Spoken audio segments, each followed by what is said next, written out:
All right, so here you go. What is this? This is the picture of the Earth. I like the first video. That was very great. The video just before there, it's like, what was that about, that video? Was it? That was about brainwashing. How do you brainwash? Well, you repeat it. You repeat the same thing over and over again. You know, if somebody's resisting the concept, if you keep repeating it, after 6 times, they'll incorporate it in their brain. They may not agree with it, but repeat it another 1,000 times, they'll start saying it. I could start a campaign called Wapapapa for like $4 billion this week. And in like 24 hours through Twitter, everybody could be walking around going Wapapapa, Wapapapa. Okay, so here's the picture of the Earth from space. There it is. Since you were a kid, you've seen this image. But you've never seen it from that point of view. You've never seen that with your eyes from that scale of a model, that point of view, from outside of the planet's surface. But your brain has three-dimensionalized, oh yeah, that's the Earth. How? Through repetition. Next image. How do we get to this point of the image? I think this is funny. Next image. Well, here's the first image that sold the whole thing. As you can see, that's clearly the universe. I mean, that's clearly the universe. I mean, there's the sun. I mean, I could recognize that thing. It's a bullseye. It's like a planet. It's an egg. Whatever. But there you go. You got each rung, the whole thing. 1482. This is when they came up with this idea. We are on that thing. It's a ball. Hey, we should go to the North and the South Pole. We didn't do it yet. It's a ball. Hey, nobody's even like jumped up high enough to see if it is a ball. You can't do that. We don't have planes yet. It's a ball. You know what? We adopted this whole model like 400 or 500 years before the airplane. 400 years before the airplane, pretty much. Like, what, like beginning of the 1900s? They went to the North Pole in the 1900s. This is 1482. Nobody went to the top of the globe, to the bottom, or flew up, or built a skyscraper. That's it. It's been a decade since like Columbus hit America. That's it. You had Spinoza, Leibniz, everybody was fighting to say what we're on, how much land there really was. Real estate, right? Real estate. The only commodity that appreciates besides art. Right? These are the only things that appreciate. Everything's depreciating except those two. It's funny how these two are going to meet and what I'm going to talk about. Next image.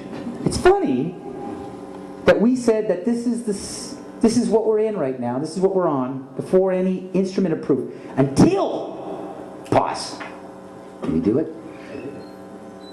It's funny, back in the 60s when they went to the moon, this is the first time we actually had like an instrument of flight to actually go high enough to actually check out if what we agreed to 500 years ago was real. So if they were wrong after 500 years, the question is, would they tell you?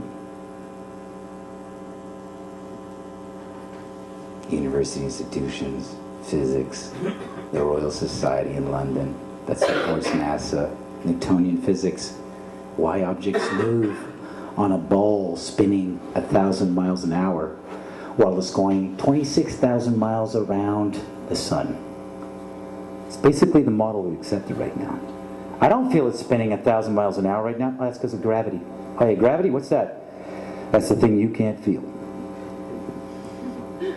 Oh yeah, can you prove that in an equation? Yeah, I can prove that in an equation.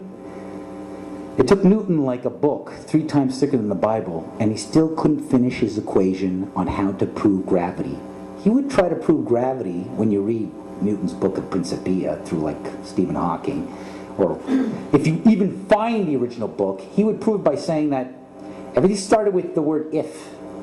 If you fucking take Newton's book of like if the earth is a ball and objects are being thrown this way, blah blah blah, you know, that means that we're spinning at this amount of velocity and you can't feel it, and why the objects don't go flying off into the universe is because of gravity, because of a vacuum system of air pressure. I mean, he went into hyperbole, into ifs.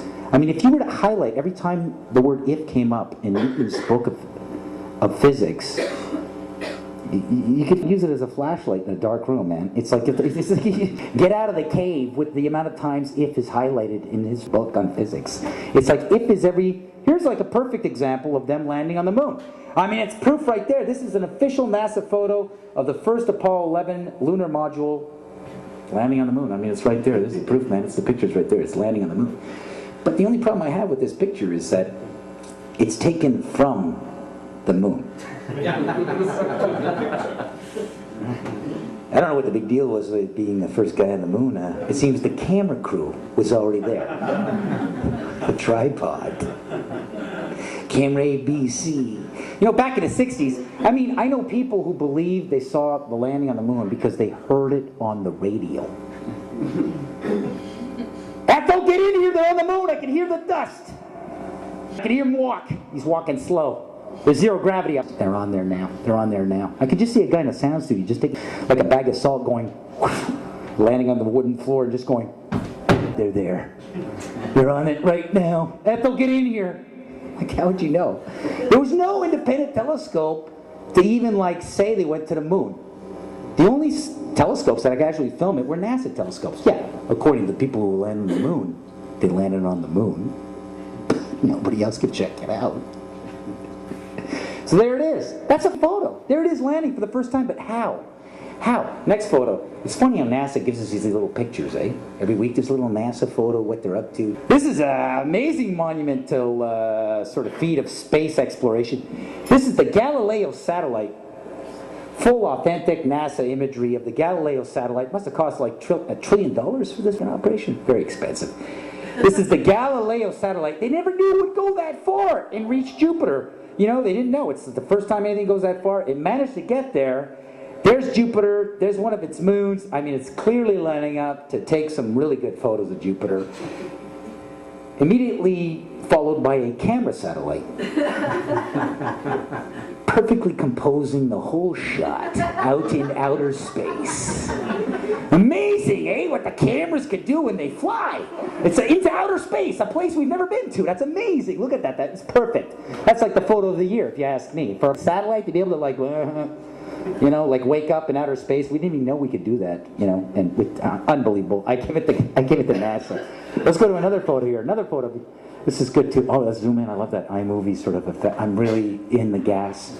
But how am I supposed to go? Yeah, that's the Earth. From there, that point of view I've never seen. And it's funny when you click on Google Images, photo of the Earth, keep going. Because this is realistic. But you'll see 40 pages on Google. But it's always the same photo. It's the same photo. They just changed the contrast. Check it out, keep going. Oh yeah, boom, boom, boom, 40 pages. Look closely. It's always the same. Oh, what is that?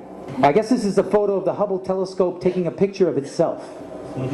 Unbelievable. Unbelievable. That's an authentic photo of the Hubble telescope out there doing its job. Isn't that amazing how they could take a photo of the thing taking photos? Out in outer space. Unbelievable.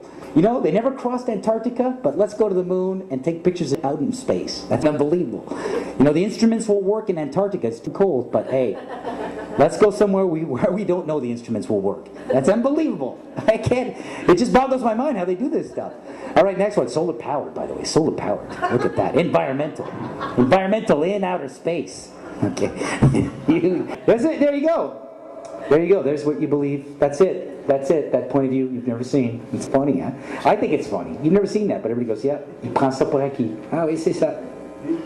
L'affaire que j'ai jamais vue. It's funny, eh? You should think about these things, right? I heard that, you know, if you want to like program a human mind, what you do is you just repeat images to a young child while the brain is forming. Walt Disney. Yeah, pretty much. And then, you know, the kid grows up and you've wired the kid. It's mind control. It's great. But it's an example. Hey, I could be wrong. I could be wrong. There could have been a camera rocket that got there on the moon, set up, pulled out like a lens, and then filmed it. And processed 35mm black and white film in an atmosphere. We don't know if cameras will work. All right, so anyways, next photo. Hey, it's possible. Those guys, they're so ahead. They don't tell us, right? There you go again. Same thing, same cloud patterns, always the same cloud patterns. Ooh, so many images of the Earth. No, it's the same one. It's Africa. Okay, I want to test you guys. Because some of you guys are like, you're not convinced yet. That's the Earth, man. So let's do a little test on perception. I'm going to show you a couple of images here, and then you tell me which one of the following images on the screen is an image of a painting painted by hand that looks real, or is an image taken by a camera of something that actually exists. So image or photo, painting or photo. Let's try this. So first image here, by applause. How many people think that this is a painting? Please, come on, give yourselves credit. It's okay, you can jump in, take a decision. By applause, how many people think this is a photo? For you, I will say that that's real. That's good for you. You're horribly wrong. That is a painting. That's obviously a painting, right? I mean, look at this Sunday painting. Bad. It's like Bob Ross did it. And you make a nice little mountain, and then some trees, and then some fluffy bushes. All right, next. How many people think this is a painting? By applause. Come on, you can do this. You can use your eyes. By applause. How many people think this is a photo? But of what? This is a painting. Those who said it's a painting, you're right. But what would that be if that was a photo? Okay, by applause, how many people think this is a painting?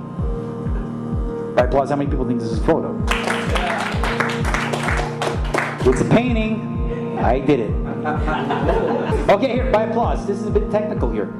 How many people think that this is a painting? By applause.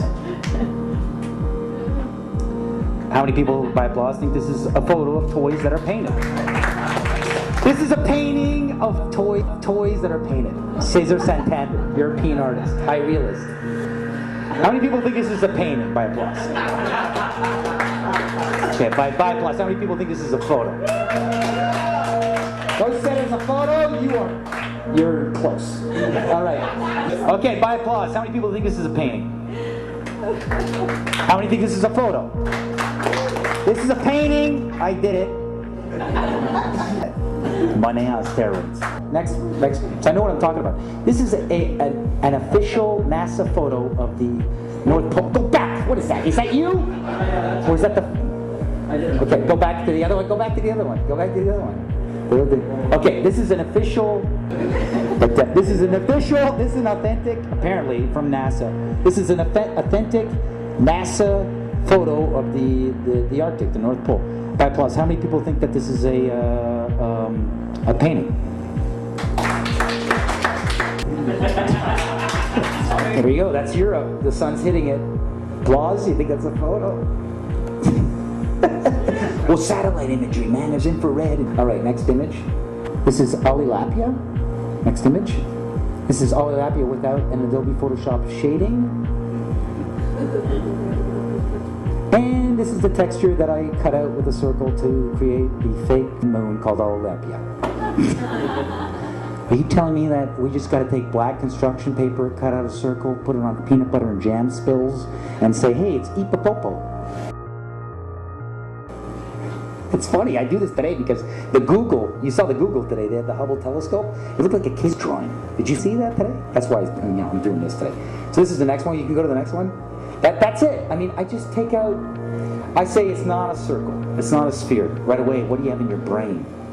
Well, you think it's flat and there's water falling off into outer space like Bugs Bunny. So either you have a square or a circle in your head. It's either Coke or Pepsi with the shape of the planet. What if it's bigger?